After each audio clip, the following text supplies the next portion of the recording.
నమస్తే అండి. Welcome to Amarajyothi creations. నేను జ్యోతి. మీకు నేను అమెరికాలో సాంబార్ చేశాను. ఎందుకో నేను చేసిన సాంబార్ మీకు ఒకసారి చూపించాలని చెప్పేసి ఈ వీడియో అయితే చేస్తున్నాను అనమాట. అయితే ముందుగా మనం సాంబార్కు కావాల్సిన అన్నీ రెడీ చేసుకొని పెట్టుకొని ఇట్లా ఆయిల్ వేసుకున్న తర్వాత పోపు గింజలు వేసేసుకొని తర్వాత ఎండుమిరపకాయలు, ఆ తర్వాత పచ్చిమిరపకాయలు, వెల్లుల్లిపాయలు, అట్లాగే ఉల్లిపాయలు వేసి కొద్దిసేపు వేయించుకోవాలి.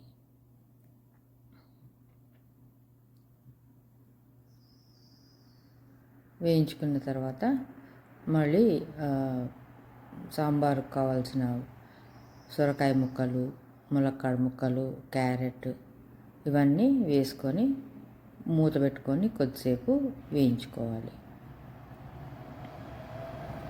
సాంబార్ అంటే అందరికీ తెలిసిందే, కానీ ఎందుకో నేను చేసే సాంబార్ మీకు చూపించాలనిపించి చేస్తున్నాను.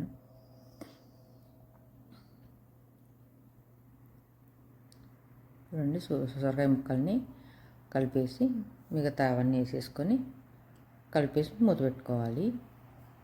ఆ తర్వాత పప్పు, చింతపండు పులుసు కలిపి పెట్టుకున్న పులుసుని పోసేసి మరిగించుకోవాలి. వీడియో ఎట్లుందో ఒకసారి చూసి మీకు ఎట్లా అనిపించిందో ఒకసారి కామెంట్స్ చేయండి. అట్లాగే నా వీడియో నచ్చితే తప్పకుండా సబ్స్క్రైబ్ చేసుకోండి. ఇక్కడ అమెరికాలో చాలా వేడిగా ఉంటుంది, మూతలు కూడా అట్లా స్టవ్ పైన ఆ గిన్నెలు పట్టుకోవడానికి అని చెప్పేసి నేను అది యూజ్ చేస్తున్నాను అనమాట.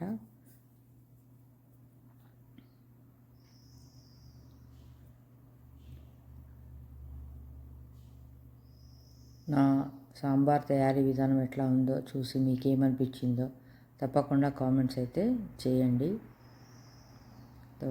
సాంబార్లో సాంబార్ పౌడర్ కూడా వేసాను.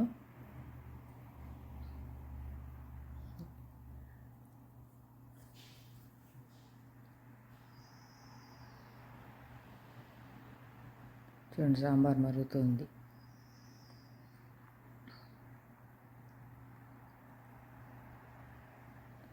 ఎలా ఉందండి సాంబార్ వీడియో? తప్పకుండా లైక్ చేసి, షేర్ చేసి, సబ్స్క్రైబ్ చేసుకోండి. చివరగా మరుగుతున్నప్పుడు కొత్తిమీర వేసుకొని దింపేసుకోవడమే. Thank you.